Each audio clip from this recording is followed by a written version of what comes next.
Jeanne Laurent.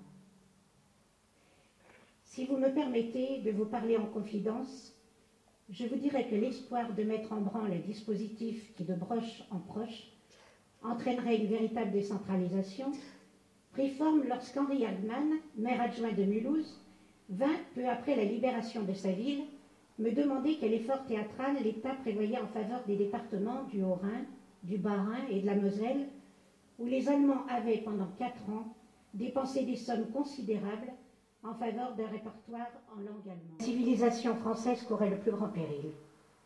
Il n'était pas dans mon pouvoir de faire surgir des Shakespeare et des Molières. J'ai voulu faire en sorte de susciter les instruments, les troupes permanentes, qui leur permettraient de s'exprimer si par chance ils existaient. Les spectacles que j'ai envoyés en Alsace avaient pour moi le rôle de prouver aux municipalités que j'étais un partenaire à qui on pouvait faire confiance. Je voulais d'autre part tenter de recruter un public pour la troupe permanente que j'espérais voir créer.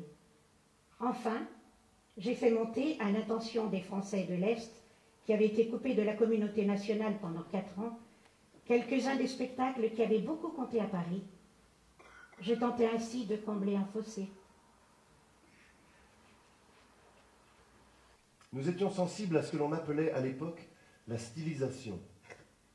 Et nous recherchions la simplification avec une présentation agréable. Nous n'étions pas contre les anciennes générations avec agressivité, nous allions plutôt dans le sens d'une évolution. Mais nous avions le souci que la culture ne soit pas réservée à une classe privilégiée et qu'elle soit plus intelligemment défendue. L'inégalité à laquelle la province était assujettie. Je pense que la vocation de la décentralisation est née à ce moment-là. Ce n'est pas nous qui sauverons le théâtre, ce sont les jeunes animateurs et les centres dramatiques. Louis Jouvet à André Clavé. À mon sens, la seule tentative intéressante qui puisse préparer l'avènement d'un nouveau théâtre serait la formation et l'entretien de plusieurs troupes se déplaçant et allant jouer dans la périphérie et en province. Charles Dulin à Jean Villard.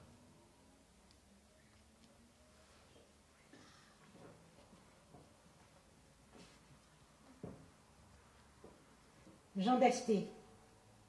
Appel aux comédiens. Les comédiens et les comédiennes qui se lanceront avec moi dans cette aventure auront foi dans le théâtre, dans son sens poétique et humain, son pouvoir exaltant. Ils devront d'abord rassembler des gens, conquérir un public, l'entraîner dans le monde, créé sur la scène, plus intensément réel que celui de la vie quotidienne.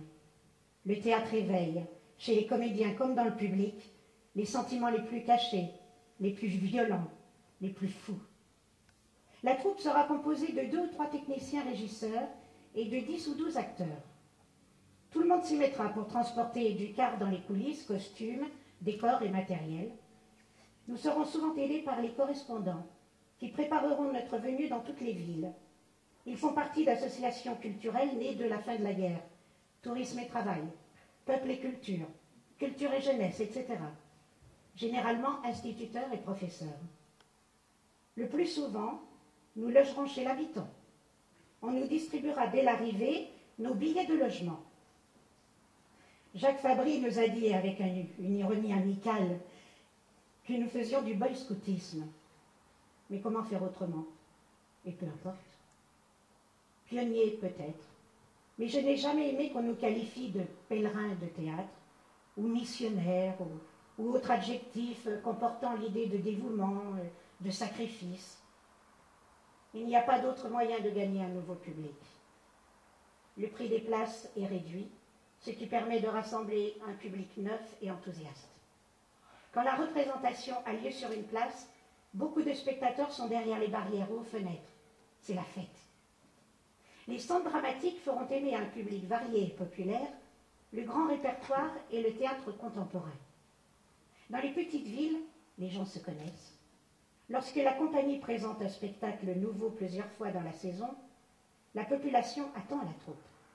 On parle du spectacle précédent, mais aussi de la surprise que va procurer le nouveau. Les gens se souviennent des comédiens qu'ils connaissent et les ont remarqués dans différents rôles. Cette situation suscite un intérêt collectif dans la ville.